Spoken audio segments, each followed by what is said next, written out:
Hei ja sõbrad! Augustikuu keskpaik käes ja paras aeg minna uuele jalutuskäigule. Vaatame üle, kuidas meil siin hilissuvised ja võib-olla ka siis sügise alguse õitsejad toimetamas on. Aga lähme jalutuskäigule. Nagu ikka alustame oma jalutuskäiku aias meie väravast. Juba eelmisel korral näitasin siis seda äädikapuud või harilikku sumahi. See korral on need õied täiesti sellised, nagu nad tegelikult sügiseks on, sellised punased, jäävad isegi tegelikult kogu talveks. Lehed viskab maha, aga õied jäävad veel alles. Ja meie oleme kujundanud ta sellise nagu natukene meelega sellise savannipuuna, selline vaasilõikus ja et ta hoiaks niimoodi nagu savannipuuna ennast laiali ja pakub seda sellist nii-öelda ilupuu varianti siin. Küll tõsi on, et ajab kasvusid. Otseselt see meid ei sega, sest meil on siin ka siinpool on see parkimisplats on ja kividega kaetud siia poole ta ei aja ennast ja muru sisse, kui ta hakkab käama, siis niiduk niidab ta juba õigel kõrgusel maha. Ja need mõned, mis siia peenralasse sisse kasvavad, need me tõmbame lihtsalt välja ja nii ta ongi kontrolli all. Siin äädikapuu all on täisõites siis siilikübar White Swan. Mõnes osas siin vasakul pool on natukene need kroonlehed allapoole, eks ta on natuke kuivale jäänud meil siin, et siin ei ole nüüd vihma tuld. Üks nädalake ja ma ei ole ka kastnud väga, et siia ma olen isi käesti hakkama saanud, aga loodame, et vihma tuleb õige pea natukenegi, et aitab siin kasta. Ühtepidi on hea meel ilusa ilma üle, teistpidi taimed ikkagi kannatavad ja peaks hakkama siis voolikuga kastma juba. Suured mesilaste lemmikud siin kõvasti nad toimetamas ja igal juhul oma koha peal. Siin ees just hakkavad lavendlid oma tegevust lõpetama, nad on näha, nad on tuhmunud ja kukaharjad on siin oma hilisügiseks tegelikult valmistumaseks, siis nemad on ühed selle peenra hilisemad õitsejad, kui jätta kõrvale siis äädikapuu. Hea ongi täna seda üles võtta, seda jalutuskäiku, sest et üsna oma lõpujärgus on siis harilik kobarpea, harilik kobarpea, teroket, kollaste selliste piklikute õitega. Oma sellise õitsemise täisajal on need õied muidugi rohkem kollased, ehk siis pakuvad oma sellise efekti hästi kõvasti siin ees. Küll aga talle meeldib hästi selline varjus olek ja pigem niiskem pinnas. Ehk siis meil on ta põhja küljes, see peenar, ja hilis õhtune päike siia paistab, siis ta läheb suhteliselt lötsi, ehk siis temal on see okei koht, sest et see õhtune päike on üsna lühidalt siin, küll aga siis ta tahab sellist niiskemaid olusid mullapinnas. Kui niiskem on, siis ta ei vaju nii lötsi. Õied jääb püsti ikka, aga lehed on täiesti sellises longus olekus, kui on suur kuum. Siin osas mul siis teile väga palju välja isegi tuua ei ole, et ostad on nagu ostad ikka. Olen tänaseks välja lõiganud nende õied. Lähen siin mööda seda kivirada kiirelt üle. Õied olen nüüd juba välja lõiganud, enamus on sellised oma õitsemise ära teinud. Küll aga on üsna hästi arenenud, et osa on siin ju uuemaid taimi, osa on selliseid eelmine aasta istutatud nagu taimeni. Ma ise olen rahul nende ja ka värvivalikuga iseenesest. Mõnes osas see sinine, nime nüüd ei mäleta, kas see oli see halsik on või, et on nagu natukene nagu, kuidas öelda, lehed on kolletunud või ei teagi, mis tal nagu häda on. Nagu natukene liiga vara on sügise tooni võtnud juurde, aga pole hullu. Hetkel õitsemas siin Jaapani astilbed, nimeks on Chocolate Shogun. Need ongi sellised madalamad sordid ja teistest astilbedest on ta natukene hilisema õieajaga, meie vähemalt aias. Võimalik, et see on tingitud ka sellest, et ta on meil varjus, ehk siis poolvarjus, ütleme nii, poolvarju peenras. Otsast päikest ei ole. teistpidi on meil ühekast tilbed siinsamas Peenras ka. Näitan, mis on nagu õitsenud, aga tal õis pakub dekoratiivset iluga pärast õitsemist ausalt öeldes. Natuke siuke punakad, pruunikad toonid on. Aga nemad juba on oma õitseaja, nad on hästi siuksed roosakad, blush roosa teinud pea 6 aega tagasi vast. Siis olid õitsemise alguses, kui me eelmine kord aia ringkäiku tegime, kui ma ei eksi. Siia ette oleme istutanud sellel aastal, püsikuid ei leidnud veel või noh, ütleme nii, et ei olnud ka aega otsida. Siis kiiruse peale valisime välja hooajalilled ehk siis täita see vahemik ära siin ja hetkel katavad need, et nende juurde ma pikalt ei jääks. Selline suhteliselt emotsiooni valik kiiresti ära istutada. Ja kasutasime ära ka siis iseenda poolt kasvatatud, ette kasvatatud lilli, olgem ausad. Sai see äär siin selliselt kujundatud. Küll aga see aasta siis kevade poole siia ostetud püsikutena need kopsurohud, need kõrrelised ja siis helmikpöörised, et üldiselt võib rahul olla nende senise arenguga. Küll aga üks kopsurohi siin keskel siis tegelikult on ju sama sort, aga eks tal midagi ta põeb, ütleme nii. Mis on ka loogiline, et arvestades neid taime hulkasid, mida me siia istutanud oleme oma aeda, siis meil on üsna vähe neid välja läinud, et midagi ikka võib mõne taimega viltu minna. Et tuleb võib-olla asendada, kui ta järgmine aasta paranemisi märki ei näita. Siin taga on kasvamas siis meil selline tumedatest toonides lursslill. Lursslill on hästi hilissügisene õitseja, kuigi minu meelest on ta täna juba oma sellise leheiluga dekoratiivne, pluss siis selline valmistab ette nii-öelda õisikuid. Küll temal need õisikud avanevad nii-öelda valge, roosaka, valge sellise tooniga, aga suhteliselt sellises, ma pakuks oktoobris, mis tähendab seda, et kui esimesed külmad on väga varajased, siis neid näeb väga vähe või peaaegu ei saagi neid õieilu nagu nautida, sest et külm teeb neile liiga. Küll aga mina olen seda lootuses näha ikkagi neid siin kasvatamas. Natukene suuremates valgustingimustes vist õitseb ta varem. Küll samas jälle olen aru saanud, et ta nüüd väga otsest päikest ei taha ka liialt palju saada. Ehk siis ta on pigem selline poolvarjus kasvav taim.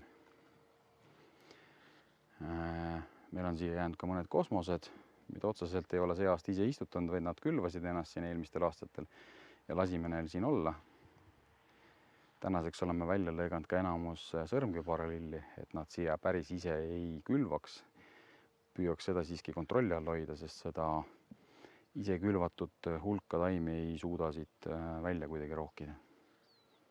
Elupuud on väga hästi kasvanud, väga korralikud ja ma ei olegi neid tegelikult siin sellisel kujul püganud veel. Ehk siis selles mõttes smaragd on oma loomult, see on küll golden smaragd, aga ikkagi smaragd on oma loomult väga hästi vormi hoida, et kui soovida nagu sellist vormis püramiidet puud, siis golden smaragd on väga hea.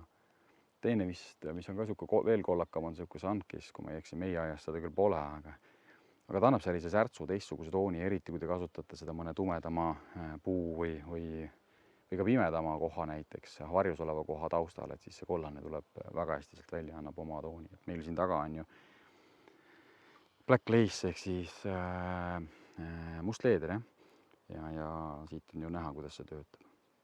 Siin selle kõrrelise ees, mis on ka siis Karl Foerster, aga ja siis siin selle nii-öelda, mis ta meil oli siis, Lucifer, kaeralill, kaeralillega koostöös, siis kõik see kombo töötab väga hästi.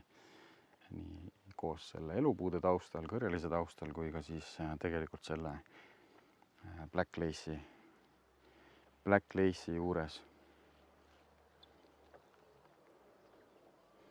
Black lace'i taga kohe annab oma efekti ka Annabel. Ehk siis puisuhortensia on ikkagi selline, minu meelest on ta siin nagu sobib sellise oma massiga, et päris hästi. Et meil on ka see aasta need õied on väga-väga suured, et nad olid eelmine aastal ka suured, aga see aasta minu arust eriti. Ilmselt siin mõjus see, et me katsime see aasta värske mulčiga ära selle peenra, see veetase või niiskustase siis on andnud oma sellise efekti. Küll ei ole paigaldanud siia tugesid, mulle tundub, et ikkagi midagi oleks mõistlik välja mõelda, sest et kui vihma tuleb ja siin tuli nädalake tagasi, siis see vesi teeb nad nii raskeks, et ta surub alla ja nad ei kipu enam üles tõusma. See veekoormus sellele õiele on väga suur, et nad ise kui suur ta on. Et see õis on suurem kui mingisugune, ma ei tea, jalgpall, korvpall. Et nad tõesti on väga-väga suure massiga, kasvavad väga hästi. Et meil on siin küll jälle isekülvid eile jäänud. Kosmosed ei ole hakanud neid välja rohkima, samas segapudru, aga samas jälle niisugune päris okei mass tegelikult, et oleme jätnud siia ilu pärast, ilma et oleks hakanud neid siin kuidagi välja kiskuma. Mul ei meenu, mis liil see nüüd siin mul kõrval oli. Mingi liilja oli see, Aafrika liilja äkki või? Tõesti pean mõtlema ja panema siia videosse juurde ja vaatama, mis oli, aga siin on kahte sorti Aafrika liilja. Üks on selline valge õiega, mis on siin kohe näha ees. Ja teine on niisuguse kergelt lillaka või helesinise tooniga liilja, mis on siin tagapool. Aga vaatan, kui ma leian sordi niimoodi üles, siis ma võin siia panna.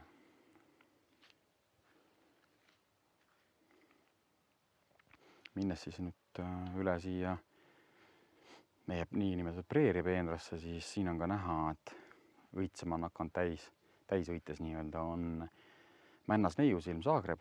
Ta õitseb siin nüüd üsna pikalt, ikka sügiseni välja nii-öelda. Lühemalt kui näiteks Kolstrum, mida me hiljem vaatame, siis päevakõver. Aga ikkagi päris pikalt ja on siuke kena, ilus selline mätases pool madal sobib siia ette minu meelest väga hästi.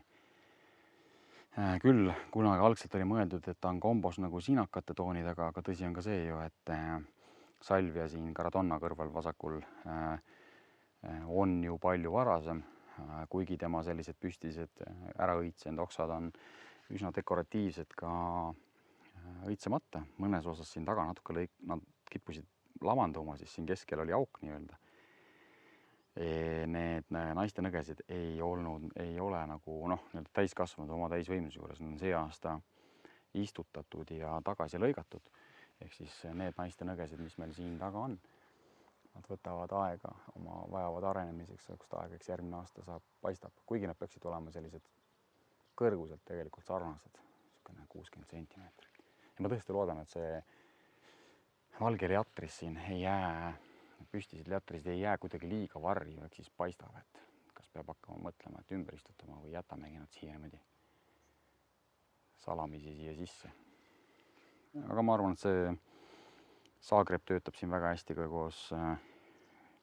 koos siilikübaratega, magnustega. Kõik nad on väga-väga sellised putukate, mesilaste, sumisete, librikate lemmikud, et neid on siin päris palju lendamas, eriti päikesega. Et kui me siit mööda külge edasi läheme, siis siin on ka näha see raudrohi Moonshine on küll ära pleekinud, see kollane õige toon.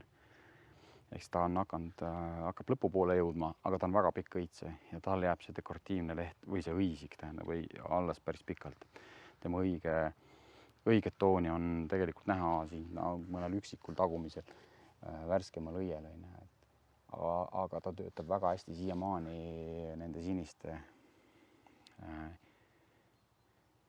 mesiohakate ja siis siin vasakul on siis ogaputked nendega. Ogaputked ja mesiohakad on tegelikult üsna pikad õitsejad. Küll ma ilmselt ka see aasta lõikan nad ikkagi sügisel tagasi, ma ei jäta neid terveks talveks. Et ühtepidi nagu võiks ta nagu toitaine ka siin lindudel ja nii edasi, aga nad külvavad tohutult ja ma lõpuks lihtsalt ei suuda kontrollida ilmselt seda. Et selles mõttes enamus nendest nii siilikübarad kui ka päevakübarad, ohakad kipuvad ennast laiali külvama. Et siin on veel ikkagi piisavalt oma õites mis ta oli siis, Virginia männasmailane. Annab sellist kõrgust siin. Väga-väga mesilaste lemmik, väga palju on neid siin. See sumin on ikka väga võimas. Nüüd on õitsema hakanud siis mitte siilikübar, päevakübar Goldstrom. Kollane selline, tema on väga pika õitsemisega, ehk siis nüüd on hakanud 1 nädal tagasi õitsema või õise amama. Ja tema õitseb välja, ma ütlen teile, külmadeni rahulikult ja isegi sellised õrnad madalad temperatuurid teda nii palju ei mõjuta. Hiljem siis peaks nad ka tagasi lõikama, sest ta ka külvab ennast. Selles mõttes on see küsimus puhtalt selles, et kas te tahate neid igale poole või tahate natuke tagasi lõigata. Siin otse ees on näha meil ka paar kõrt. Ma ei tea, ta meil väga põeb. See aasta on ka suurem kui eelmine aasta, kuid siiski, ehk siis kui te vaatate täpselt siin keskel on näha paar kõrt sellist, see on hiidsiidipööris. Ta areneb küll vaikselt, aga siin ei ole ta seda jõudu saanud, mis ma nagu sooviks, aga ma teda välja ka ei rohi lasta, ta kasvab siin vesikanepi vahele, et ta tegelikult ju peaks olema muidu, kui ma ei eksi, 2-2,5 meetrit kõrge, et ta peaks siin tekitama just sellist kõrgust selles peenras veel lisaks nendele, mis siin kõrged on. Et vesikanep on oma kõrguses ja siin kõrval on ka teine Virginia männasmailane. Lavendelsturm on see sinine, see valge peaks olema Diana, jah. Et nendel on oma selline, ta annab sellele aiale sellist massi ja kõrgust, et nendega tuleb mängida. Siinpool on nüüd lõpetamas oma õitsemist monardad, tegelikult ka hummelo, see lillakas siin ja ka kuke sabad, jah, Lütrium salicarda, Robert. Ja kui nüüd siinpool edasi minna, siis siinpool küljel on meil veel uuesti see sama kõrreline Karl Foester ja siis lillakad tooni liatrised, mis ei ole küll veel ennast avanud. Et ilmselt siis lillakas ongi natukene hilisem, ta on ka, ütleme nii, et päevane päike ehk praegusel kellaajal lõunane päike veel paistab siia hästi, aga õhtu poolel jääb ta nagu ikkagi varju. Et lillakas on alles ennast avamas. Küll on neid siin ka nende siilikübarate magnuste vahele ka istutatud, ehk siis ta võiks nagu seda kombot anda. Et millegipärast siis siin vahel ühes kohas, kus meil siin selle Hiina siidipöörse kõrval on nagu väga vähe neid alles jäänud, ilmselt tuleb midagi juurde istutada, et midagi siin neile ei meeldinud. Et on see punt nagu kokku kuivanud ja paar taimi on üles ennast üldse ajanud.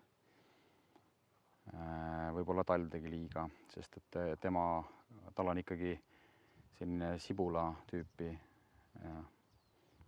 taim, jah, sibulad on vaja istutada nagu. Siin kõrval siis, nagu ma ütlesin, on Hiina siidipööris. Ma mäletan, kas ta oli Red Baron või Red Chief või midagi sellist, mis siis hästi on üsnagi siuke leht dekoratiivne, väga hästi minu meelest meil arenenud siin. Hilissügiseks ta ajab endal ka õisiku, ehk siis sellised suhteliselt suured kohevad sellised õisikud nagu kõrrelistel on, mida siin võib-olla ka taga aetakse nende Hiina siidipööristele. Aga nad tekivad tõesti hilissügisel, oktoobriks, novembriks alles.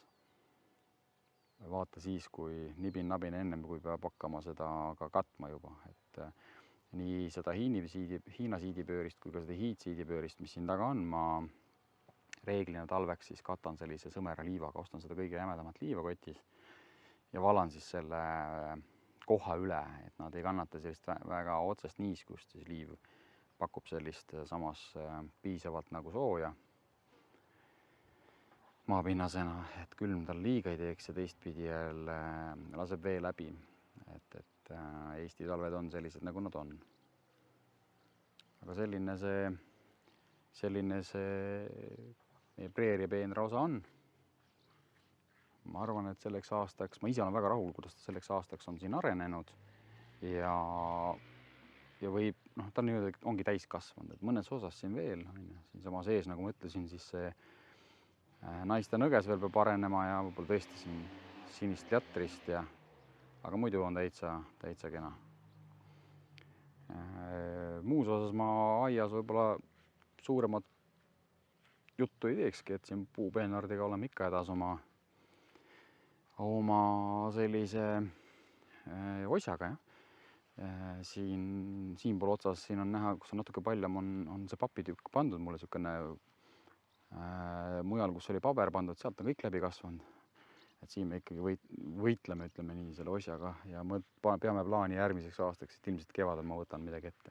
Et ma ei kippunud seda kuidagi selle nii-öelda peenra kattega katma, aga kuna ta on niisugune okaspuupeenar ja vahed võiksid olla niisugused korrektsemad, puhtamad, siis võimalik, et ma ikkagi lähen seda teed. Et ma katan ära paariks aastaks vähemalt, panen mingi õrna mulčikihi peale ja vaatan, mida see osi selle all teeb, et ma ei jõua seda siin välja kitkuda 3-4 korda.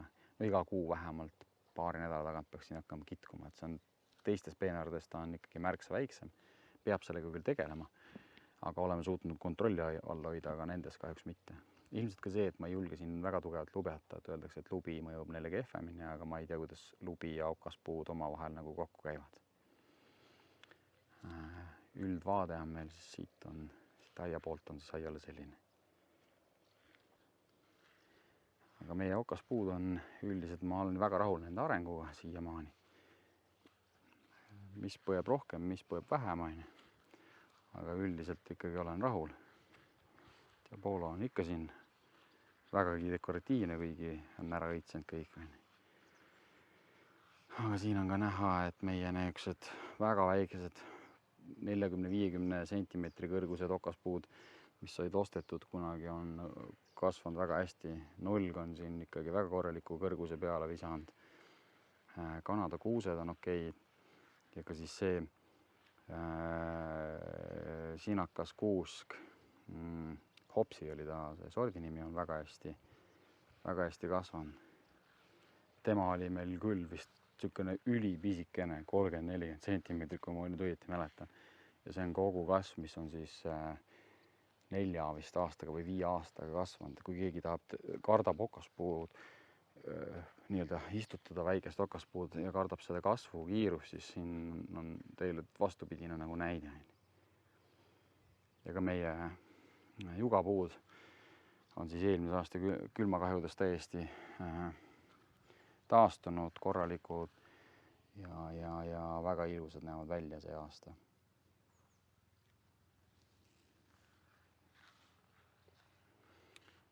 Siitpoolt küljest siis selline vaade, üldvaade, kohe näitan teile, taganen siin vaikselt. See vaade on ka siis meie nii-öelda kiigu pealt, mida nagu natukene ka jälgime. Et kuidas see aed nagu siit välja paistab. Selline see jalutuskäik, augustikuine jalutuskäik sai. Loodame, et teile see meeldis ja jälgige meie kanaleid ja näeme juba järgmisel korral.